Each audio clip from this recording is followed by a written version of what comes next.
Welcome to 108 news Telugu బులెటిన్ల ముందుగా headlines. వసంత పంచమి వేడుకలు. తెలంగాణలో సరస్వతీదేవి ఆలయాలకు భక్తుల తాకిడి. హిందూపూర్లో 144 సెక్షన్ 30 పోలీస్ యాక్ట్ అమలు. ముద్రగడ ఇంటిని ట్రాక్టర్తో ఢీకొట్టిన యువకుడు. ముద్రగడకు వైఎస్ జగన్ పరామర్శ. వసంత పంచమి ఎఫెక్ట్. మహాకుంభమేళకు పోటెత్తిన భక్తులు. 35 కోట్లకు చేరిన భక్తుల సంఖ్య. వసంత పంచమి సందర్భంగా సరస్వతి ఆలయాల్లో వేడుకలు జరుగుతున్నాయి.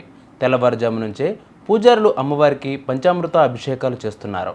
చిన్నారుల అక్షరాభ్యాసాలకు నిర్మల్ జిల్లాలోని బాసరా, సిద్దిపేట జిల్లాలోని సరస్వతి ఆలయాలకు భక్తులు భారీగా తరలివస్తున్నారు. బాసరాలో అర్ధరాత్రి నుంచే భక్తులు బారులు తీరారు. తెల్లవారుజామున 3 గంటల నుంచే అక్షరాభ్యాసాలు ప్రారంభమయ్యాయి.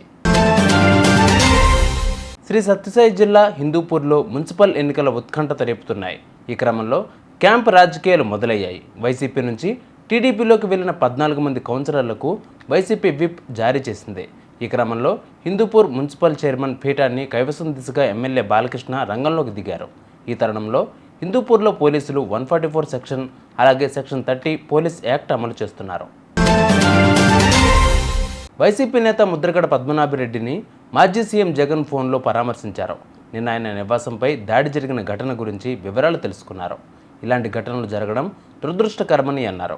ఆయనకు పార్టీ ఎల్లప్పుడూ అండగా ఉంటుందని భరోసా ఇచ్చారు. నిన్న తెల్లవారుజామున మద్యం మత్తులో ఓ యువకుడు ముద్రగడ ఇంటిని ట్రాక్టర్తో ఢీకొట్టిన సంగతి తెలిసిందే. నేడు వసంత పంచమి సందర్భంగా మహాకుంభ అమృత స్నాన్కు భక్తులు భారీగా తరలివస్తున్నారు. ప్రయాగరాజ్ త్రివేణి సంగమం వద్దకు భక్తులు పెద్ద సంఖ్యలో చేరుకుంటున్నారు.